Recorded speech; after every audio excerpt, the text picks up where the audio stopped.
players only meetings are happening for the Houston Texans. Not one, not two, but three. What is going on, everybody? Welcome back to a brand new episode of The Lead. Your host, as always, Harley Dugan. What is going on, man? It's been a very odd time after the Detroit Lions loss, and I didn't really post anything yesterday. I was really upset. Didn't really want to post anything today either.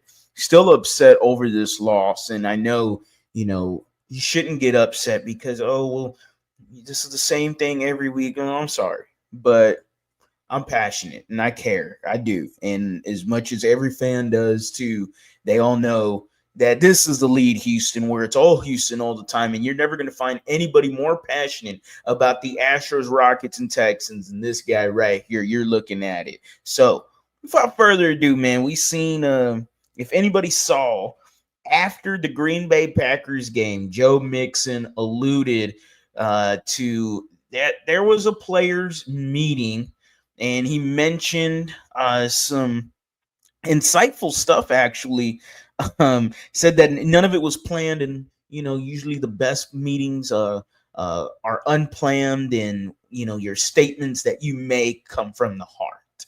And Joe Mixon has deservingly grabbed that C on his chest as the captain of this Houston Texans team. He was just added that just a few days ago, week ago, maybe a few days ago, I'll say. But it was right after Slowick was getting ready to address the team. Joe Mixon stopped him and said, "Let me holler at the boys real quick." And then the Houston Texans drop an L against the Detroit Lions, to then where you had yesterday Jimmy Ward. And then this is coming from Sean Bajani talking about that they had already had a players-only meeting. So this would be number 3. I'm confused. I'm assuming he's talking about a new one. Did they have one after the L against Detroit, or is he just talking about the previous one that Joe Mixon had? But he says, and this is a quote straight from Sean Bajani from Jimmy Ward, "We already had a players-only meeting. All it was about was just staying together. This is playoff atmosphere. This is how the game's going to be. We just got to figure out a way to win." Very interesting what's going on with this Houston Texans locker room. I wouldn't expect a players-only meeting, especially what I would say is 3 of them, 2 or 3 of them now. I'm probably miscounting here, but 2 as far as I noticed, but I felt like there was 3.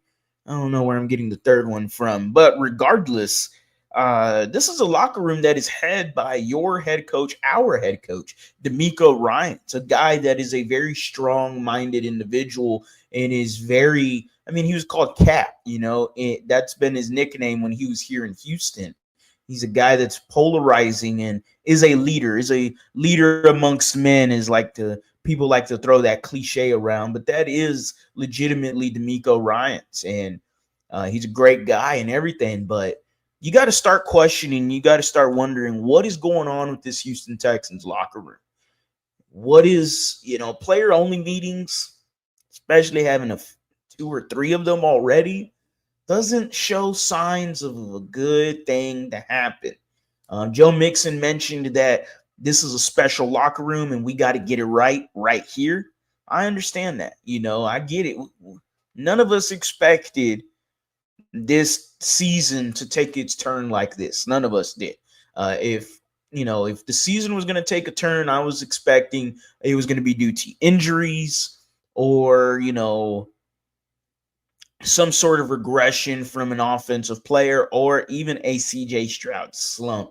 It's tough to throw out the CJ Stroud slump considering a lot of the advanced stats that have came out and Bobby Slowick and the offensive line. And yes, CJ Stroud hasn't played his best games, but it's tough for me to say, he's having a sophomore slump when there are a lot more outside contributing factors to this that heavily play into his overall play at the quarterback position. He still has to be better, though, and he did take accountability after that Lions game.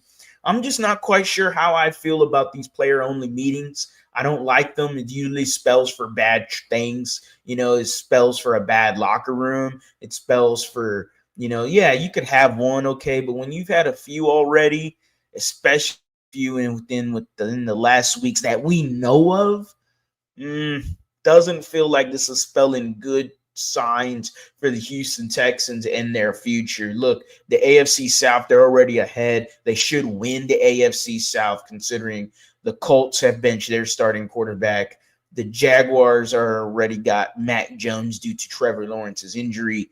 Will Levis, Mason Rudolph, it doesn't really matter because the Titans are a bag full of shit. So the AFC South is pretty much done. But that's just not the expectations we wanted. We wanted a chance to dethrone the Kings and the Kansas City Chiefs, and that just doesn't seem like it's realistic unless this team suddenly turns it all the way around. And who knows, with the return of Nico Collins this coming week, maybe the offense strolls for a better turn, and who knows. But ultimately, the player-only meetings, I'm not a big fan of. Let me know down in the comment section, how are you feeling about these player-only meetings? Are the Houston Texans on the verge of disruption? Are they on the verge of blowing something up? Is something bound to happen soon with the Houston Texans? Y'all let me know in the comment section. Any answers, any replies? I'm always going to reply. As always, guys, go Astros, go Rockets, go Texans. You have a blessed night.